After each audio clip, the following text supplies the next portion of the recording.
pretty much everything is transitioning over to that. Like, it just came out of nowhere. Like 5 years ago, like you wouldn't have heard of machine learning being anywhere near this powerful.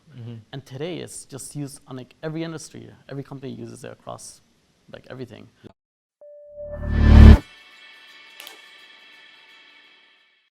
This episode of the BloomX podcast is brought to you by NetWin Place. NetWin Place is a co-working office space based in Scarborough. Co-working is quickly taking the working world by storm. Entrepreneurs of all sorts can take advantage of the many benefits offered by co-working spaces. NetWin Place is focused on small businesses, entrepreneurs, professionals, and anyone else in between. Their 10,000 square foot shared office space is ready to help anyone make their business dream a reality. Good to start. Who's player one? I don't know. Okay, who starts it? I'm player 2. Okay, there we go. There we go. yeah. Let's do this. All right, I think this is the best way to start a podcast. Yo, yeah. So Andreas, welcome to BloomX podcast. Thanks for having me. Yeah. It's great to be here. Thank you for leaving your Switch here for us to play with. Yeah. I'm always a fan of something to do like between work, like just like rest a bit, you know? I think, games are the best way to de-stress, right? Yeah, I definitely agree. So you guys, I noticed you guys here playing with your team, right? Like, you guys all play together? Yeah, I think it's a good way of just, you know, building teamwork, having fun, de-stressing. Blowing off some steam? Yeah. All of us play quite a bit. So get in arguments and you just fight it out here? Yeah, exactly. So Axel does a dance battle and you guys do a smash? Yeah. You know, I'm glad Axel didn't try to make me dance on camera. Trying to make you dance on camera? I'm glad he didn't try. Oh, what? He was gonna make you dance? Wait, so Axel danced on camera? No, not when he came on our podcast. Yeah. But he loves doing that, like making people like. He has his own podcast now, I think. Oh, really? Yeah. Oh, what's it on? It's on Instagram. I've seen it. I'm not sure if it's on YouTube yet. Yeah. But yeah. Oh, awesome. I have to check it out. But you guys are starting your own channel now too, right? Talking about technical founders. Yeah. So we're starting a podcast on like pretty much early stage startups, how to start out, especially on the tech side, since I feel like that's where our specialties lie. Yeah. And yeah, pretty much. I have no idea what I'm doing here.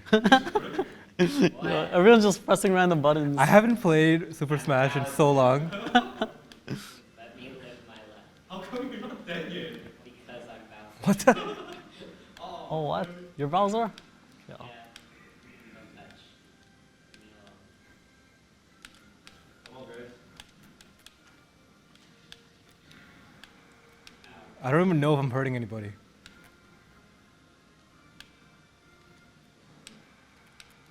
I still haven't died. Guys, I'm at 200%. What? Is Henry gone? Knocked out? Yeah, it's gone. I was doing a one-on-one with Bowser. Oh, what? I don't know.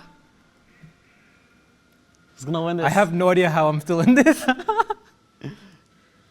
Wow.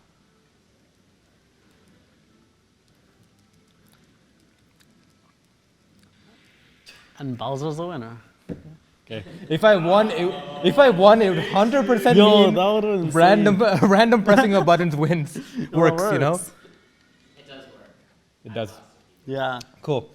So this has been fun, but let's get back into the podcast, Yeah, man. let's get to work. Especially since I didn't win. All right, Andres. So, you work out of the hub right now. Yep. All right, this is your second startup, Yeah. second and third startup you're running out of here. So you're right Yes, now exactly. running 2 companies. Yeah. One is Oply, which is a tech development firm. You guys build out websites, build out applications on behalf of other companies, other firms. Yep. And then there is Gym Ting, Gym Ting, which is a gym application that you're working on right now. Exactly. Right? Yeah. So before we get into that, let's talk a little bit more about your entrepreneurship journey, right? One more. I think that's it. That's it. Thank you. Thanks, Henry. Perfect. So, you started with a company called Flipped. Yep. Right? Flipped. That was your first company that you started, a tech company. Yeah. You also worked through the hub, went through the hub, but you also went through Techstars, Ryan Labs, I think you said. So Flipped is a company that has achieved some good success. You were early on that team, and you guys decided to part ways. Yeah. And now you're working on your own project. Yep. That's an interesting story in itself. It is. Yeah. Right? I mean, you're someone at a young age, you've gone through some cool experiences. So let's break that down. Awesome. Right? When did you start your entrepreneurial journey? Like, when did you? I mean, well, from when I was like super young, I'm talking like Okay, you were elementary going back there. school. Okay. Yeah. My idol was like Bill Gates. Nice.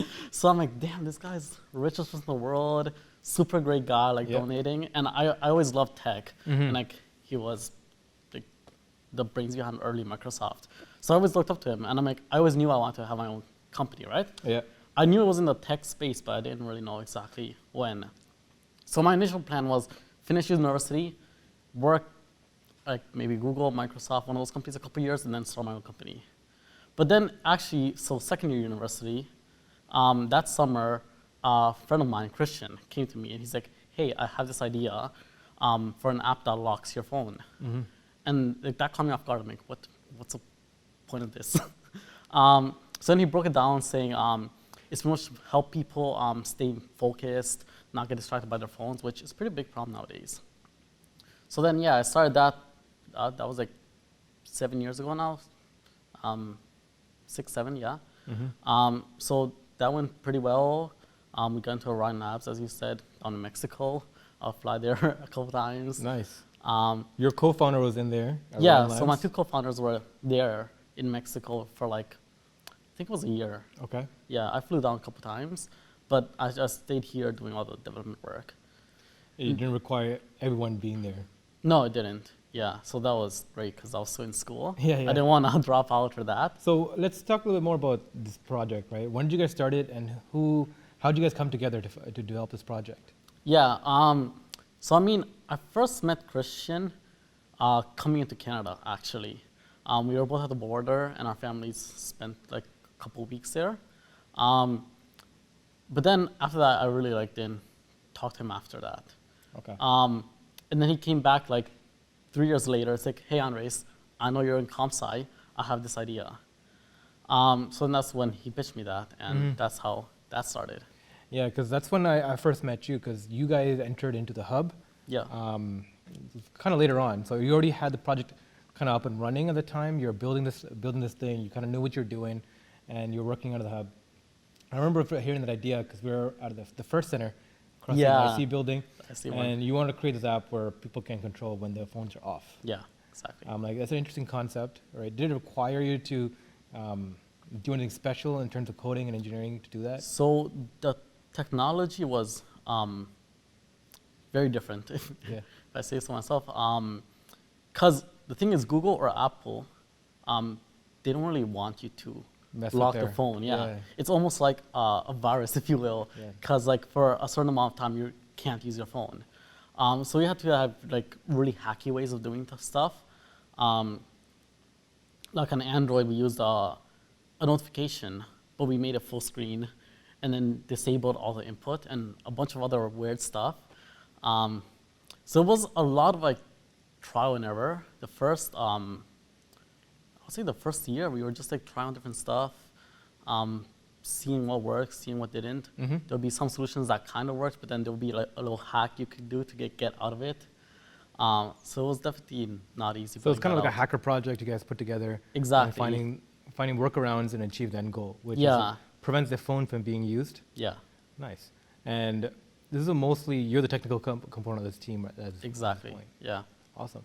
So yeah, so I noticed like further down the road, right, some things happened and you decided to leave the company, leave the team, and you decided to work on your own. Exactly. Right. Yeah. And do you want to talk a little bit about that?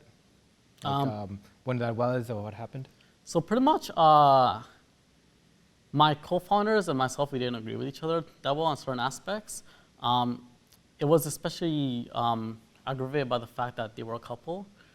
So it was pretty much always a 2 against 1 kind Yeah. of thing. And just the vision of the company and the way they wanted to run the company didn't agree with pretty much my visions or my morals. Of course. So pretty much, yeah.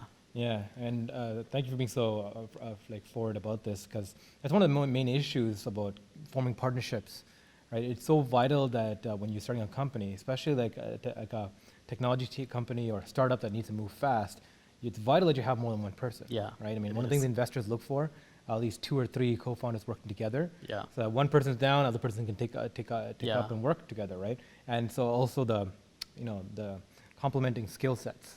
Right, someone can be a salesperson and do the business side, other person can be a technical person doing the actual implementation, right? Kind of co-balance it together. Yeah. But it becomes kind of like a marriage because you're spending so much time together. Yeah, it is. You kind of have to be synced together on what needs to be done. You guys are in the same vibe, same kind of track. And I mean, the complications of setting that kind of partnership together, it's really, really intricate. I mean, I've noticed that myself. I've had struggles with that. Like my first company, it was like 4 people and competing mindsets, right? It's the main problem. Like, how do you have the same mindset with somebody you only known for like a year, only interacted a few times? Now you're forming this company and you're suddenly in this relationship that you got to work very intensely together with. I mean, that's a lot of trials and tribulations. So you learn very quickly about, how do you work together, or how don't you work together, if it's going to work or not. And sometimes that process takes too long. Yeah, right? it does. So a lot of times you see like successful relationships are people who are friends for a long time first, coming together and forming companies. And other times people who are professionally have like experiences, so they're professional understanding, so they can work together. Yeah. But if you have neither of those two, I mean, it's a Then very it's super difficult. super difficult, Yeah. right? Unless you have a very powerful personality who spearheads a project and kind of leads the way for everyone else around the project, right? You're a co-founder, but really you're kind of working under this umbrella. Yeah. Right. So there's different ways of structuring and setting these up. I've seen, and they're very unique stand skills for the people involved. So it's cool that you kind of experience this early on and you learn from it. I mean, has that affected your partnerships in the future, like moving forward, like on how you construct? How do you like figure out who you want to partner with if you want to have a project now? I mean, so with my first experience, I didn't really give it much thought. I'm like, oh, cool, they have this idea. The idea seems cool. I'll hop on the team. And I really just based off of the idea. I didn't really think about, oh, I'm going to enter a partnership with them. But after having that experience, I now value it's all about the people, really. No matter like what idea you have, if the people don't get along that great, it's not going to work out. Yeah. So definitely increased the amount of weight I placed on that. And so now I would want to know someone pretty well, like at least a couple of years before entering into a partnership with them, on like at least at a co-founder level. Definitely. I mean, there's so many other ways, I think, of working together with people and keeping a distance. 'Cause I think it's important to be able to fluidly work with multiple people at once. Oh, for sure, yeah. Right? And one of the things I've seemed to like is working with other people is like independent contractors or independent businesses. So it's like, okay, we're not coming together to build this company. You have your company that does this. I have this company that does this. Let's do a joint project, a joint venture, if you will. Yeah. Using their 2 skill sets that our companies can do, or Yeah. aka we can do. Or we kind of form together and like, whoever gets revenue comes in, we have a revenue split. Yeah. Right? These kind of businesses are kind of interesting. No, yeah. Right? So some people, but you can't do that with like building a company. No. You can only Yeah. do that with ventures or like, like a certain Projects project. or things like that. Yeah. Exactly. So now you're on to, again, another new project, 2 new Yep. projects, right? 2 new projects. So you started with Gym Ting. Yeah. Let's talk about that. Like, I'll bring it up on the website here, but why don't you begin with what you're working on? Yeah, so pretty much Gym Ting is your personalized workout coach in your own pocket. So pretty much our vision behind Gym Ting is to help everyone achieve their fitness goals, right? We notice people either at the gym, they give up like a couple months after starting, or they really don't know what to do. And there's a lot of like misinformation in the field. So is this it right here? Yeah, that's it. Is it a website or just this page? We have a website, but that's pretty bad. Don't worry about that. Still got to work on that. Okay. Yeah. So this is the app over here. It's Exactly. live? Yeah, it's live. So it's a workout tracker. Exactly. Okay. So, I mean, it does a bit more than that. We should change up the name. Yeah. But yeah, so it helps you track your workouts, especially on the like, powerlifting, bodybuilding side.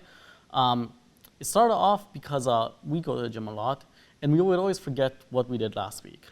So then, if you're always forgetting that, or you're not keeping an accurate track, it's hard to progress since you need to put in a lot of work, right? So that was what the core feature like turned out to be. No, And definitely. then we added a lot of like instructional content on it. We're implementing right now a machine learning based algorithm to like, give you the perfect workout based on like your age, your goal, your body type, Cool. things like that. So pretty much that's Gym Ting. So where did this need come from? Like, you experienced a personal pain? Yeah, or- so it was a personal need. Yeah. I know a lot of other people at the gym, they bring notebooks, things like that, or they use coaches to like get this knowledge, help them track everything, right? Yeah. But coaches are super expensive, Yeah, and they are. notebooks are tedious. And I mean, really, you want to bring a notebook to the gym? Yeah. Make it feel like doing homework, right? Exactly, right? So that's where we thought like we could provide this value. Yeah. Yeah, and there was a couple other apps doing this. We did our research before like starting up, but we found that none of them really did it well. They were either extremely clunky to use or didn't have the educational content that we thought we could provide. Okay. So that's where it started off. That's great. I mean, you yourself, you use the app, you work out, Yeah. right? I mean, you look great, man. I was about I to mean, say, you look like you're getting into shape. I could be a bit more, but Yeah? it's just, yeah. Cool. Have you used in your personal life now when you work out? Yeah, for sure. Yeah, Perfect. use it every time. So what's the benefits? Like you log your workouts. Yeah. You see progress charts on like how well your if your Exactly, lifting is yeah. improved. Yeah, so I log my workouts. I also log my RPE, so like rate of perceived exhaustion. Okay. So that helps me know, like even if I didn't go up in weight, if it's easier to do, then I'm still getting So how do you stronger. log that? That's just like a rating of like 1 to 10. So I'm like, this was a difficulty of like 8. Then next So the week, person inputs it after each workout, how Yeah. difficult the workout was? yeah, exactly. Okay. So yeah, okay. Go ahead. Yeah, so it's not just tracking like how much weight you're doing, right? It's also tracking like, yeah, how hard was it to do that weight? And then I'm also doing the programs, which we combine it with like every couple months, a program switches up, so it targets different muscles. And like, if I want to try out new things, it allows me to like figure out which body parts I still need to hit this week, or like it'll generate me a program, a 1-day program to like just try out something new. So it's pretty cool, yeah. So it gives you suggested workouts. Yeah, exactly. Okay. So is this free? The app is free. So the app is free. We operate based on a freemium subscription model. The really cool features are locked away behind So what our are the cool subscription. features? So the cool features are the auto-generated workouts, Okay. being able to see your progress more than a couple months back. The machine learning based like custom generation is also going to be premium when it comes out, and then the full like comprehensive like plan is also going to be premium. Amazing. But you can use the app for free and still get most of the benefits if you know what you're doing. Okay. Cool. And what's the feedback been from your audience? Like, how many people are using this? So right now, we have just soft launched it. So we have 50 active users or so. And like, I think 10 or so upgrades, like on the premium Upgrade version. premium, like Yeah, on the people subscription buying. premium, yeah. And this is what you just softly launched. No hard Yeah, marketing this and is all that? no marketing at all. Perfect. Just iOS for the most part. Android just came out recently, and that hasn't had any marketing. Now, are either. you offering partnerships with like trainers or gyms, like anyone? So that's something we're gonna start doing soon. Yeah. It's not available at the moment. Right now, it's purely just a consumer app. Yeah. But yeah, we're in the talks of partnering with a couple gyms. Perfect. So any kind of challenges came into development of this app? Like any, I know on the Yeah. technical side, you're pretty strong. You've launched an Yeah. app before. Was There any weren't issues? much challenges on the technical side. I feel the main challenge was differentiating ourselves. Differentiating yourselves? Yeah, because there are quite a couple. How is the marketplace right now? So there are a couple of apps on the marketplace. Mm-hmm. We thought where we could really be strong that the other ones aren't doing is on the usability, the UI UX, right? Like that's kind of what differentiated Apple at the beginning, right? Making sure the product's like super seamless to use, like looks great, feels great. So that's one of the key like things we're like adding in, or we've added in to make sure we differentiate ourselves from competitors. And then also in terms of the content we provide in terms of the educational material, for like every single one of our videos, every single one of our exercises, we have a video showing you how to do it. We have a write-up saying, these are the things you should look out for. This is how you should position your arms and everything, right? So that's the key things we're doing to Yeah, I differentiate mean, ourselves. that's what I've noticed because like I've been working out since I was like grade 8. So Yeah. for me, like second nature. But a lot of people who are first timers going into the gym, Yeah. they don't know what to do. Yeah, exactly. Right? There's See a people- huge hurdle they got to cross. Yeah. It's just the unknown aspect of it, the Yeah. newness of it, right? Yeah, and even when they do know what to do, their form might be completely wrong, and that could lead to injuries or like you're just not properly like hitting the muscles you're supposed to hit, right? Yeah, and like there's all that whole stereotype of like, you know, if you're doing something in like the gym bro, the guy who comes and like, hey, corrects you, like, hey man, you're still doing this. Yeah. Or do that instead. Like, I hate that because like I learned from that. There's a lot of times where I've been in the gym growing up, and like, people come to me and like, hey, you should correct Yeah, this, you no, do it's that, helpful. you shouldn't do this. Yeah. And I'm like, cool, give you more. Yeah, it's good feedback. Right. I mean, it's good to have that kind of community kind of sense. Yeah. You for kind of sure. build that here. Is it a community sense here? Is that a social element to this? It's not there yet, but we do have like a social aspect in the works, where pretty much it'll be kind of like a social media inside the gym. Kind So of that- like, here's my performance in the gym today, kind of. Exactly, and like, you can share your workouts with other people. You can see other people's progress, and you can congratulate them. Yeah, It's because like when you're done the workout, you're pumped, right? Yeah, You exactly. You feel good. Yeah. You know, you feel like you accomplished something. You want to share that. Kind yeah, of feeling. exactly. You just hit a new 1 rep max. You're like, I just hit 225 on my bench press, and everyone's like, oh, congrats, nice. You know, Amazing. because Yeah. that's a achievement. Like, 225. That's a number.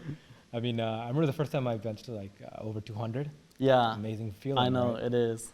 I joke about this to Henry. I'm like, it's okay to be over. I said like, yo, it's okay if you're overweight, but you know you're good as long as you can bench your weight. Yeah. If you can bench oh, your yeah, weight, for sure. I think you're as a dude, as a male, you feel good, Yeah, right? That's like the benchmark. yeah, definitely. How about yourself? Like, how much you bench? How much you work out? Right Are now, you a fanatic yourself? yeah, or, I'm like- not super fanatic. My other two co-founders are a lot more fanatic about the gym than I am. Yeah. But I definitely do go on a regular basis. I try to go 5 times a week. Are you following news about Peloton, the $8 million IPO right now? Oh yeah. Right? I'm Have you not- followed them at all? I'm not. Like, I'm kind of following them. Yeah. So They're I- definitely. I got into them after a Very while. I impressive. accidentally listened to their episode on how I built this. Yeah. Right? Peloton is basically an exercise bike, but it's gamified because it's like a social element. So Yeah, it no, for sure. tracks your records and it compares against other people. Yeah. And so it feels like you're not alone in your dusty basement, just cycling away. You're competing in like in a race environment or competing against your friends. Yeah. As I understand it, that's how it is. I know they just released like a live feature where like it's kind of like a, you know how sometimes there's like a person in front of the class like Yeah. biking with everyone, like they're doing that through like video now. That's cool. So that's really cool feature. That's really cool. Yeah. Right. And like one of the things like my gym is Anytime Fitness, and one of the things they have is like they have a cycle class. Oh yeah. But like anytime you can drop the screen, Oh yeah, exactly. pick whatever class you want, and it'll project Yeah. it, and you can just follow along at your own pace. You can have it's an instant drop in class because you can run it Yeah. anytime you want. But going back to Peloton, I mean, one of the things I really appreciate about their hustle is when they first launched, they had this like frame of a exercise machine that wasn't purely built. Like, so they're filming a GoFundMe video, Yeah. and if they rode the bike as an actual bike, it would fall apart.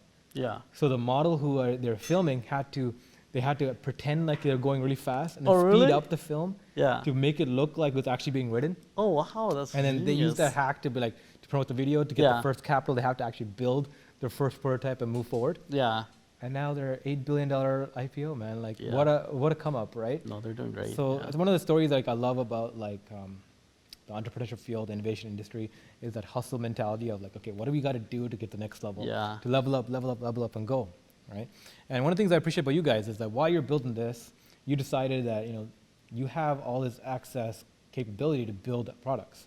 As you're building this, I mean, it's like you have the capability, the front end, the back end, right? To create content, produce all these things. You have a team now built around this, but Yep. they're not being fully utilized. So you've created a sister company called Oply now, Yeah. right? Where you take the same creative talent that goes into building this, and you help utilize it for other companies to build at a very competitive level, apps, Exactly. websites, and things like that, right? So Oply, you guys built our website, so thank you for Yeah. that. No Right. worries. Let's bring up your website. Is this here? That one bring it up, right? Oply.ca. Yeah, so let's bring up Oply.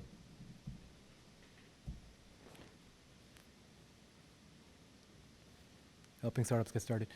Perfect. So you guys don't really push this much if you do talk to people, because you work in the entrepreneurship industry, you work out of the hub here. Yeah. People come up to you and ask like, hey, can you make this website? Like, is that how Exactly, it yeah. goes right now? Like, do you get a lot of income traffic of people just asking because you're already in the industry? I mean, right now we actually did start doing quite a bit of like outbound marketing and sales. Before it was mostly just like people asking, people coming to us. But we really wanted to like start scaling it up. You also did Xmatic's website as well. Yeah, Yeah. exactly. And right now we're actually working with the UFT prof to create an app for concussion victims to help them get better. That's amazing. Yeah, so it's pretty exciting stuff. And yeah, we're using this to fund Gym Ting. Yeah, I mean that's a great hustle mentality, right? I mean, Airbnb put a call out to startups worldwide about like, there's nothing, like just because you don't have resources doesn't mean you can't go acquire the resources you need to fund what you actually want to do. Yeah, exactly. So having those side hustles that can bring in income in whatever means to produce it's so smart. Yeah, really helps. How's your strategy been on that side, right? Because there's such a competitive industry right now in Toronto for dev shops, all fighting for deals, Yeah, I know. right? Getting to be seen or heard. Yeah. A lot of times people who go to the dev shops because they're the ones that are the loudest, right? You can find them and go to them. They're not necessarily be the best, or might necessarily be the best price, but they're easily found, and the path of least resistance gets them that kind of traffic, or because they're known in that industry. Yeah. Right. I mean, it's weird. It's funny because like tech is seen from the outside in as a consumer, especially from the consumer side, as like these people who don't really communicate well. Like it's all like tech based, right? It's all in front of a computer, right? All this, but when it comes to actual tech companies interfacing each other or like getting technology deals, especially when it comes to outsourcing tech, it's all about relationships. It is. I mean, we talked about this all the time, right? Like companies who want to outsource the technology or outsource any part of their firm, they want to know the people that are handling they their want to work. have a good relationship with them, call for food, call for drinks, be able to talk with them, right? Yep. And unfortunately, like because of that, like there's a lot of these middlemen players, right? People who maintain professional relationships with these companies who get these contracts and then resell it under their brand names and not necessarily do the proper quality control. Yeah. But it's so hard to compete against them because they have the relationships. Yeah. Right? So they can easily blame, we have this technical problem, but as long as the relationships maintain, it makes it hard for new players to come in. Yeah, it does. But I feel like technology is changing that, right? Like the ability to source talent and resourcing is, I think, being more decentralized. I think that side of that field is being automated as well. So let's go into your thoughts about like automation and what's going on in the world, right? Like software is eating the world. Yeah. Right. I mean, you're a technical founder. You're a computer programmer. You're a computer. You studied comp sci, right? Computer science. So, what's your thoughts on software eating this world, right? Like how algorithms are picking up and automating jobs that are pretty menial. Yeah. Pretty much everything is transitioning over to that. Like, it just came out of nowhere. Like 5 years ago, like you wouldn't have heard of machine learning being anywhere near this powerful. Mm-hmm. And today it's just used on like every industry. Every company uses it across like everything. Yeah. I mean, I still think there's many years before like they start like automating like a lot of jobs. Yeah. But like the manual jobs and like even like design jobs and like there's a lot of jobs that are being automated, and I mean it's insane what's going on right now with that. Yeah, absolutely. So like one of the podcasts that I really liked was the Joe Rogan Experience with Naval Vankit. I forgot his last name. Yeah. It was one of the the co-managers of AngelList. Yeah. He had this whole talk about how like the Silicon Valley style startups, technology companies are pretty much slicing away at traditional business models of companies. So companies traditionally build very vertically, right? Yeah. You have these 9 different major departments, right? Admin, your own technology, IT kind of department, accounting, right? You build these stacks, sales, you build these stacks, and they're vertically aligned. And these technology companies coming in and slicing away at these verticals, right? Allowing for things that are historically, are fought for strengths in the field. So let's say like DoorDash, what DoorDash is doing for logistics. Yeah. Before, you can be like a Pizza Hut, have all these resources, build a call center, have delivery 45 minutes or free kind of delivery. Yeah. right? And be able to outcompete the mom and pop shops. Because you're bigger, you have a bigger marketing budget, people know to call you, and they know the quality assurance is there, and a phone call away, boom, like all the customer support is there, someone to complain to is there, and there's a hut nearby, or they'll make one nearby, right? Yeah. That is the traditional business model. So that allows you to fare unfairly in the market space because of the resource you have. Yep. But now DoorDash comes in and says, it doesn't matter who you are, you just list with us, Yeah, and you get pay that small fee on the consumer side. If the consumer is willing to pay it, yes, because they find the consumer. And we find the talent base that can do the logistics for you, right? Can do the deliveries for you. Yeah. So now it doesn't matter if you're a Pizza Hut or a Pizza, right? You're kind of on the DoorDash Same app. playing field. You're in the same playing field. Yeah. Right? You're no longer matters that you have a call center because people are ordering to the app primarily, right? No longer matters if you have your own drivers because people have the app here to deliver from anywhere. So big players and small players are now equalized at a more competitive advantage, a more competitive marketplace. The only thing is the bigger players have a bigger spend they can use on marketing, right? They decrease the cost because they don't have to have their own staff now managing deliveries, That's true. right? But the mom and pop shop across the corner who might have a specialty kind of different way of doing things might be able to compete equally. Yeah. So it's really interesting what technology is allowing the competitive landscape when it comes to technologies, in traditional and non-traditional businesses is happening, right?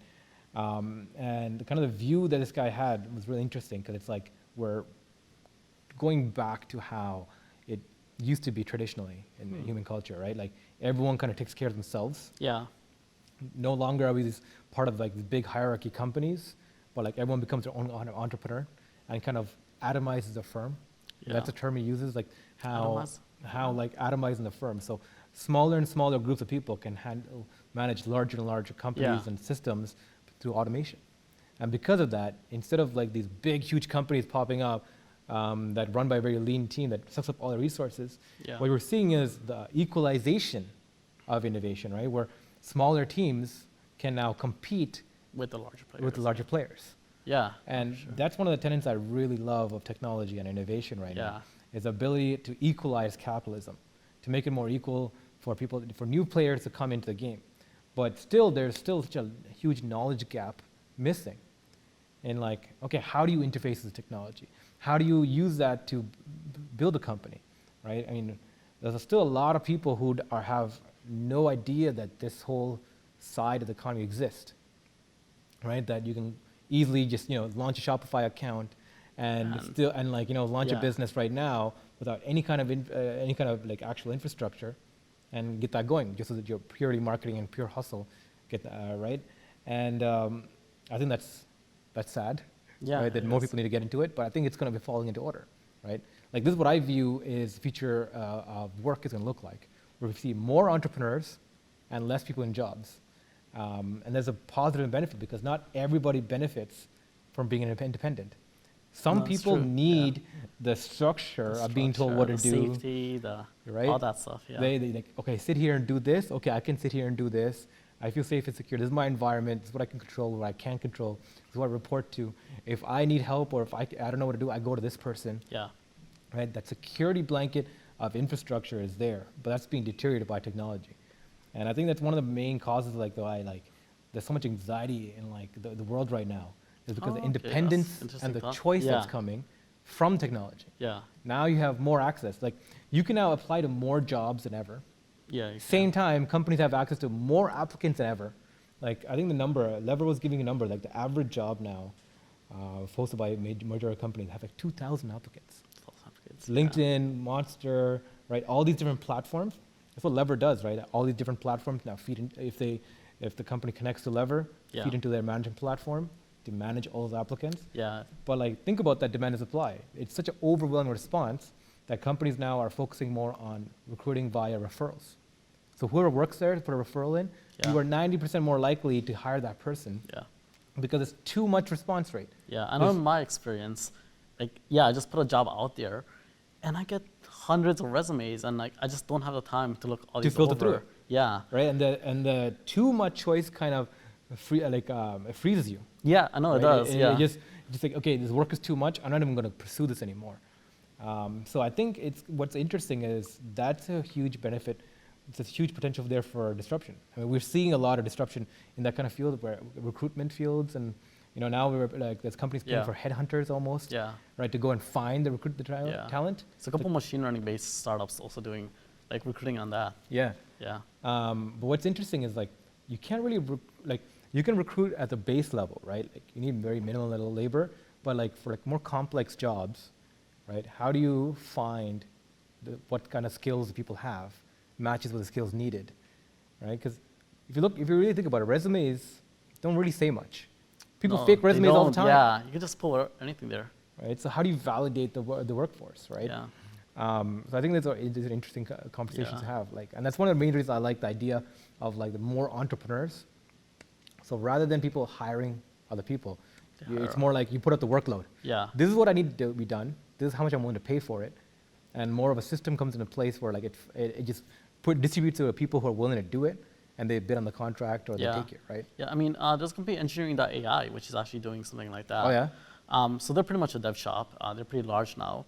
And when they get a contract, they have a bunch of other like smaller companies they work with.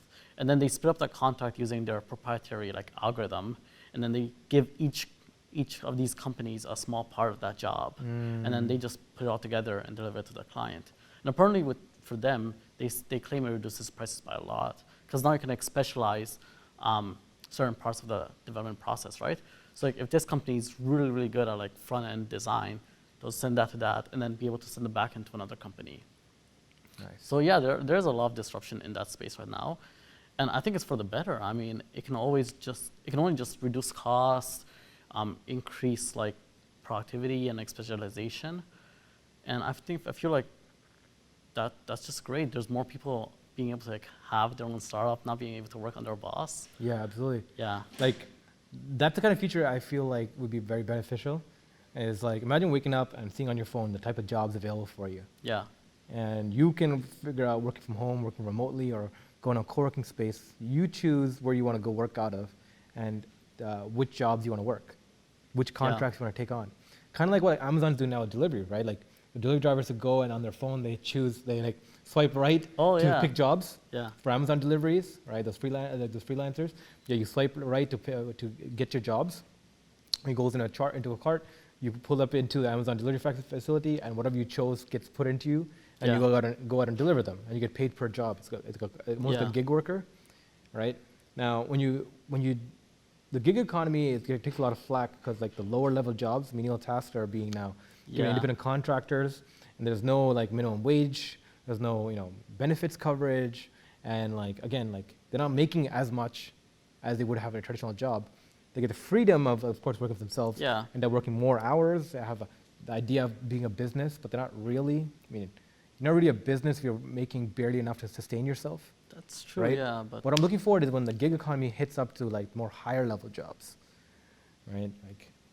Like for us, like one of the things like BloomX wants to do is do that for sales. Yeah. Right. So we want to do, what we are doing is sales outsourcing for tech companies, because sales and tech companies have a very weird interplay where tech companies are they're really bad at hiring the right salespeople, because it's such a contradictory skill sets. It is very contradictory. So a sales company full of very technical-minded people don't appreciate as much the nuances that goes into sales, and because of that they don't hire properly. Yeah, they just don't know what to look for, I feel. Yeah, and it's a vice versa, right? Non-tech companies have a hard time hiring in tech, right? The right technical people because they don't know what they're hiring for. So we're seeing like a very interesting interplay. So we're trying to solve that by telling companies, hey, we will outsource your sales for you and develop a sales team remotely that'll work for you. And it's kind of like a play into the gig economy. So I'm interested to see how that kind of works out. Yeah. But how about yourselves? Like one of the things now is, okay, you built out this system, right? Through Oply, you built out Gym Ting, and you now have Oply that can build up other companies. Now it's all about getting sales or people coming to you. Yes, right? exactly. What channels do you use, and how do you find them? Yeah, I mean, we're using BloomX. We're using you guys. Yeah. You guys have brought us several good contracts. Yeah. So that's great. We did just recently start hiring internally for it. We started off with just pretty much just a business development person who's going to go out to like events And then I feel like that's one of the best ways to look for clients, like startup conferences, things like Elevate, Collision. There's always people there looking for tech, especially since we're targeting startups. But yeah, I feel like that's not huge for us since we're not trying to scale Oply that much. We're using Oply just for to fund Gym Ting, right? Gotcha. So we are investing a bit into it, but we're not like going all out on the Oply side. Yeah, because running a dev shop right now is tough. It is. So the demand is like, it's crazy because the demand is out there. Yeah. But the demand is not being distributed equally. Yeah. Right? It's very held up to a very few relationships. Yeah. Right? If you're downtown and you have the relationship that you need, you're good to go. But as you said, like, that's not your main focus. Your main focus right now is Gym Ting, right? And getting that up and running. Yeah, and I feel like that's where something like BloomX is perfect, where we don't have the time and we don't want to like worry about sales and like all this stuff. So if we could just outsource this to another company that takes care of all that, takes care of the client relationship, takes care of actually pretty much the outbound marketing, takes care of like all these meetings with the clients, and that's an amazing tool. Yeah, absolutely. I see that too. I mean, like, if you take away that need from a company, right, to maintain client relationships, not just maintain client relations, but close new clients. The whole idea of bringing new work in. Yeah. Let's just say, for instance, that's gone. Now, as a firm, all you're focusing on is delivery. How to best deliver on the product or service that solves the pain points, the problems you see in the marketplace. Exactly. Right? You focus on that and let the market kind of adjust for it for you, right? So my thought pattern is like, how do we get to that kind of pure play kind of marketplace, where the best solution for the biggest problem points gets connected together? Yeah. Because a lot of times it's not always the best solution that gets connected. It's the person who has, respectfully, the most hustle, but part of the hustle could be a relationship that they utilize, or unfair advantages that connects them together. Yeah, someone they already knew, for example. Right? Being at the right place at the right time. Yeah. Right? You kind of get inserted into it. So you might not be the best, the plug to fix into that problem set, but you're there because of opportunity costs were low. You kind of get inserted into there. Exactly. Right? So how do you move more into the pure play marketplace where the best solution can be there? And if it's not the best, a new solution comes in, that can be plugged in, right? So a lot more competition, yes, but it's better for everybody in general. And I think that's an interesting thought to look forward to. And I think as, like you said, algorithms get more and more intense, right? The ability to atomize the workloads. So a company can be like, instead of being like, okay, we need our IT outsource, or not even outsource, like we need to expand our abilities as a firm. Yeah. We need to, instead of hiring more talent, let's just put our needs out there and see and get contracted for it, right? See what the contracts are. Right now, they might go to a few major firms and then touch out and see, what the ballpark figures are, and then from there budget for it, and then you figure out, do I hire internally and just get it done internally, or what the costs and benefits materialize if I outsource it out and get it done right away, right, and pay for it. Yeah. And it's almost like you can break this down to a science. You can, yeah, for right? sure. Like, what is the cost-benefit analysis here and all this? And that's generally how companies work. But since it can be broken down already, why isn't there a framework where you can just insert the work required and get that to break it down? A platform that finds everything for you, yeah. And I feel like you said, like there's a few AI companies out there, a few platforms are emerging that's trying to do this. But I think the issue is the complexity of the data required. That's true. Yeah, the right? data's extremely. You need so much data. Like right now, so what's interesting is like everyone's talking about how machine learning came out of nowhere or AI came out of nowhere. It's actually like I think the fourth time AI became like a thing in the world. Oh, really? Where like even in the 60s there was a time where they thought machines are going to be taken over.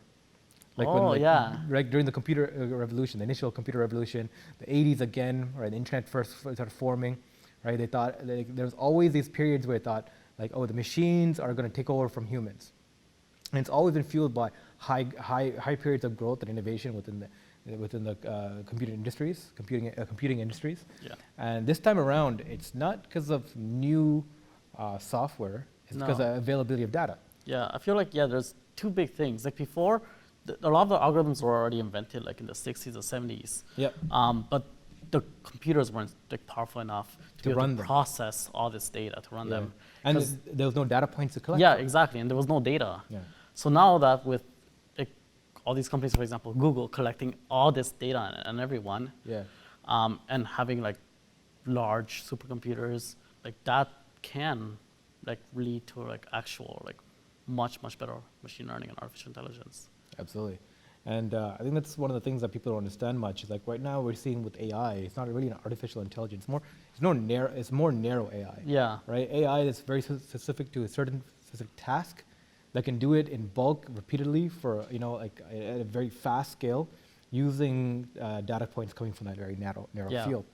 Right. What's going to be interesting is when those different narrow fields kind of come together into a more, not a general AI, but more of a wider kind of AI that can do more complex tasks. And I think we're still about 10 years away from Yeah. more complex tasks being taken over by AI. You agree on this? I'll say, yeah, 10 years is pretty good estimate. Yeah. Yeah, I feel like right now is like when it's really like, it's still on the verge of like, when there's like the exponential, it's still like on the verge of becoming like that big steep slope. Yeah. But yeah, there's like huge innovations right now with so many companies doing so many different things. And like the data being shared now is a lot more readily available. I think Google just released like a search engine for big data sets. So if you need like data on anything, like I was using it the other day to search for exercise data. And you can just type it in as if it was a normal search engine, and it will give you like a bunch of like data sets of what you might be looking for. And that's just, lots of times that's freely available data, but sometimes it's just a low cost way to just get all this data. No, absolutely. And like, we still marvel about how much data is out there because it kind of exploded out of nowhere. Yeah. Because the ability to collect data, but we're still in the infancy of this. Yeah, we are. Like, and that's kind of mind-boggling to think about, because we're, with all the data out there right now and the privacy leaks and all these issues we're having right now, I mean, people already think it's overwhelming, because it came like literally in the last 5 years, we've produced more data than we've done in the history of humanity, and we have no idea what to do with it. And these machine learning platforms are coming. You can now, sort through them and filter through them, but like the amount of data points you're going to collect 10, 20 years from now, it's going to be exponentially more. Yeah. Right, and that's going to be interesting to see how do we deal with that, right? Like, we're seeing more and more of these IoT products.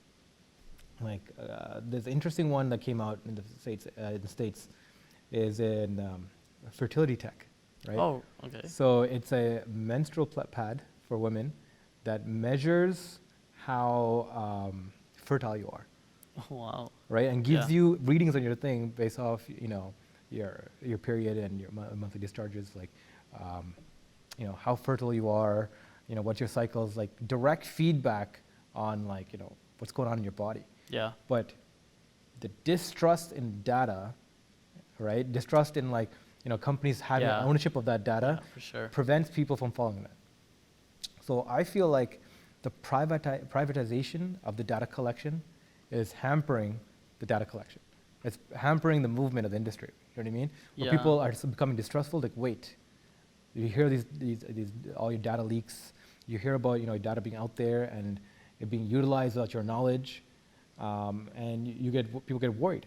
And they want to interface less with things that collect data, right? I feel like, there's always going to be people that are worried, but I feel still the vast majority of people don't care. They don't care. They still are using Facebook, even though after all the recent scandals were like how Facebook's like leaking all our data.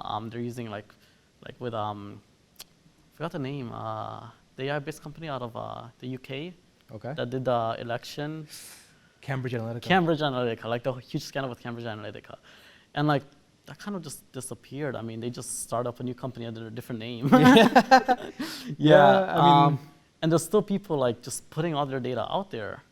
So I feel like that does slow it down a bit, but the vast majority of people I feel like are just not caring. And I feel like as it becomes more and more commonplace that like all these companies are gonna have your data, people are gonna be like, oh well, that's just how it is. So one of the things like I'm really into is the idea of like the next Google, right? Yeah. So the next Google thing is gonna be more of a search engine for AI. Search engine for basically for artificial intelligence. Yeah. to be able to access to multiple sources of income, streams of data, Yeah. and it being pre-categorized. And there's certain interesting plays in this, right? I forgot the company that does this. It's a crypto company, right? Okay. It's an AI marketplace. So people can put in their AI constructs from anywhere in the Yeah. world into this marketplace, right? It has access to all these data points. It can test itself, but this marketplace has AI that measures the utility of that AI system, Oh, wow. right, in real Yeah. time. So as that AI gets trained and becomes smarter to machine learning, and Yeah. the more data you feed it, it also gets validated through this AI network on how useful it is to the network. Yeah. And there's one, a validation, cross-validation AI that measures how different AI systems are working, Performing, yeah. are performing. And then there's a higher order ones that like, okay, this one's validated in this problem set, let's elevate it Yeah. into where it should be, right? So this solves this problem. This is a market leader for this. Yeah. And that's kind of crazy, Wow, right? That's like constructing that's a next brain, level. right? Yeah. And super squirrely stuff that's coming out there on how this kind of works. Do you perhaps know the name of that company? What's that? It's a I'm crypto interested. company. I totally forgot. Okay. No worries. Right? Yeah, I'll send you a link. If yeah you for like. sure. I definitely want to Right? read He was that. on the Joe Rogan podcast as well. Oh, okay. Right? Yeah. The founder of that. Super okay. smart dude. All right. But yeah, I mean, what are your thoughts on that? Like, are you scared of AI? Are you embracing of AI? Like, I feel like we should embrace it. yeah. I mean, there's always going to be issues. There's always going to be issues with every new technology. But I feel the potential it has to improve your life. I mean, like right now we're seeing, I read a couple days ago that there's an AI-based system for detecting like brain tumors, like cancer.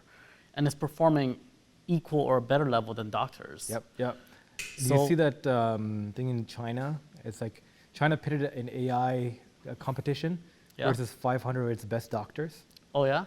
right? Because like 1/3 of medical diagnoses are either wrong or false. Yeah. So all this has to be is 2/3 better. And this computer AI system outperformed like 500 of the top doctors and Yeah, medical I mean, diagnosis. Yeah, I mean, I can see that. I mean, as a doctor, you're gonna have experience, but you're not gonna know about all these edge cases, all these other all these millions of data points. Yeah. There's no way as a human you can do that. Yeah, But exactly. a machine can just see Yeah. the past million records and arrive at a much more accurate conclusion. Yeah, I mean that's what the machine revolution is doing, right? It's equalizing the playing field again, right? So we used to have these outlier humans Yeah. who can do this exponential amount of work, right? Yeah. And we accumulate them within an industrialized nation, Yeah. right? Through immigration and all this, bring the smartest people in, Yeah. and then okay, cool. You reach this level of performance, you're a doctor, or you're an engineer, Exactly. and you're the top tier of this, and you're handed this responsibility to manage, the ethics concerns, the where research is spent. You're like the gatekeeper, Yeah. almost to like where we're moving, as we progress and move forward. Yeah. But I think one of the things that computer systems are going to do that is take away the need for those outliers, is allow the masses to have the same kind of ability, right? So like a nurse or a person who's like only 4 years and 2 years of like specialized learning versus like the 13 plus years a doctor would need, can now jump in and use a system, Yeah. right, that can do equal or more work at a wider scale, Yeah, and they'll and perform. utilize that in research in a better capacity, right? Yeah, exactly. That's really good because that it can only increase the rate of which like technology advances. If you have all these more people that can like do all these advanced things, then Yeah, that's how I envision technology is supposed to be, right? It's a connector. Yeah. It's a great equalizer. As it connects you to the resources you need, it expands your abilities. Do you know much about like the transhumanist movement? transhumanist movement. No, I don't know. Transhumanist movement is about how to combine humans and technology together, Okay. right? As in like directly. Yeah. So as in like using, instead of wearables, no, the tech is Yeah. you. Like a cyborg type Right, thing. kind of like cyborg Yeah. kind of ability, right? Yeah. Where you have embedded chips in your skin, giving you direct feedback on yourself, from everything from your resting heart rate to your Yeah. like live instant ECG readings, right? To collect these data points from yourself as a body. Don't worry about that. You switch out a battery. Okay. Yeah. All right. To like so collecting all the data points from yourself and being able to control yourself better. I think right now it's about getting sensory information.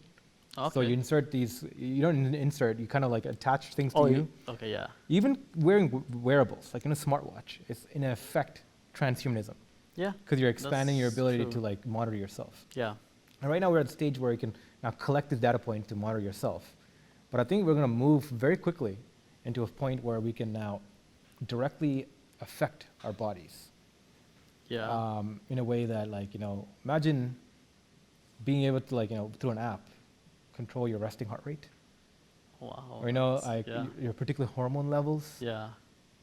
I think that's Well, completely that's some possible. scary stuff. That's But some scary stuff. That's like biohacking. yeah, it is. People already experiment with that. Yeah. Right? How to bioengineer yourself, not just in manipulating your cells, but in the way that your nervous system communicates Yeah. or triggers or fires. Yeah. Right?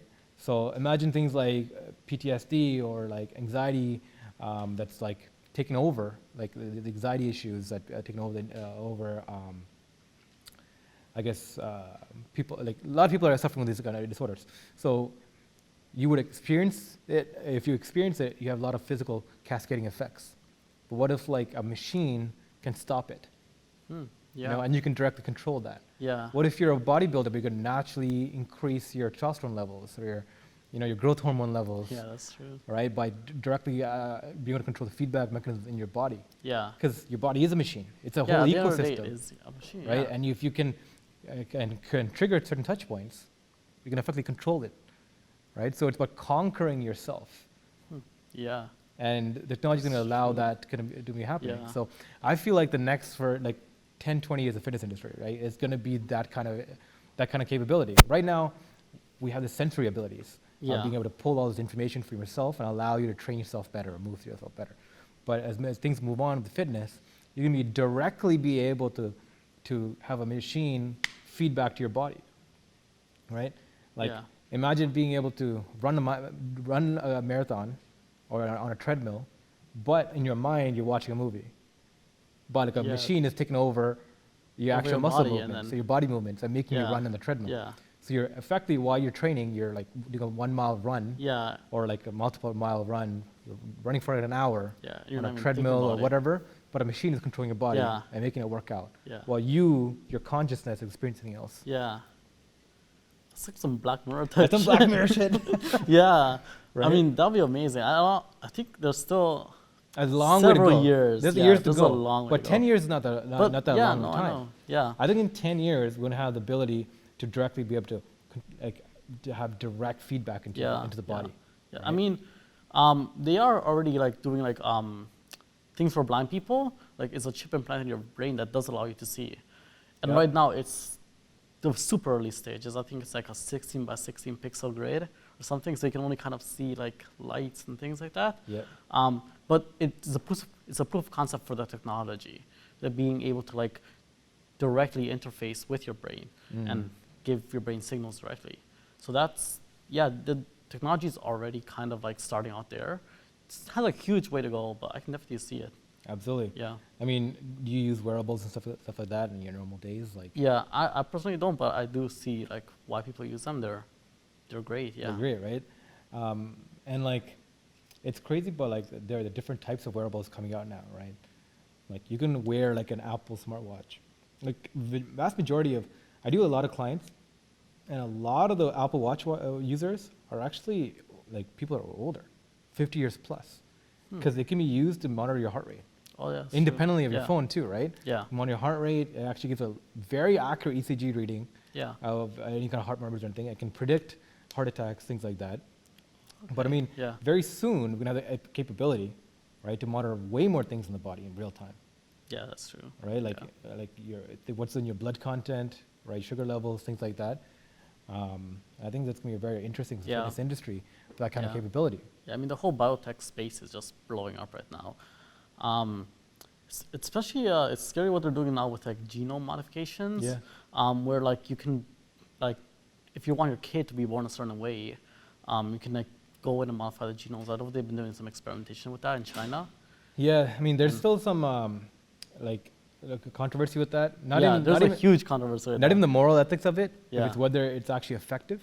Oh, okay. right? Because like we're still, I think, so early in genetics research Yeah. that like we think like affecting genes a certain way will have effect, but we don't understand the cascade effect. Yeah. That's So true. the issue is like even if people do modify, we don't even know if it's going to how big of a benefit it's going to be, right?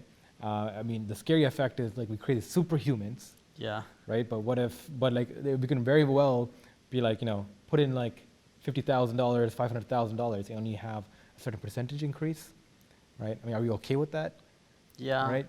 Because it also depends a lot on like once they're born, how they train, like all these types of things, right? Yeah. And yeah, it's super hard gauging like how effective things are since there's so many different factors when it comes to like DNA and people in general. Yeah. Yeah. That controversy with the guy in China, definitely, right? Yeah. He just announced that he was going to be. He just did research on humans, right? Yeah. And he disappeared. Just disappeared. Yeah, I know. It's some crazy stuff going on there though. Yeah, and that's things you hear about, right? Yeah. So I mean, there's a lot of, hopefully not too many shady things happening in that kind of experience, Yeah. because like, how scary would it be to be in a world where there's like bioengineered humans? Yeah, there's also superhumans walking around. Some Right. scary stuff. I mean, it's bad enough where you have like rich people who can like play, who can like pay for complete improvements. Yeah. But what happens when that's used for military Oh, yeah, purposes, right? Yeah. You're like breeding military people for the military, and like, how do you respond to that? I don't know. But anyways, this has been a roller coaster, man. Yeah, for sure. Right. Thanks for coming on. It's been great. Oply, I mean, we use you all the time for our websites, any kind of technical work. We come to you. I recommend anyone, a startup or working in even bigger institutions, right? Requires some kind of quick work to get things up and running. Apps or websites, check out Oply. And Gym Ting is now up and running. Yeah, Right. it is. It's available on iOS and Android. Yep. Perfect. So check that out as well. I'm gonna check it out as Yeah, well. for sure. Just work And hard. yeah, let us know if any updates come out so we can push it out. Awesome. Yeah, Perfect. sure will. Thank you, Andres. Great seeing you again, Ravi. Man, yeah. Awesome. Cool. That's a wrap.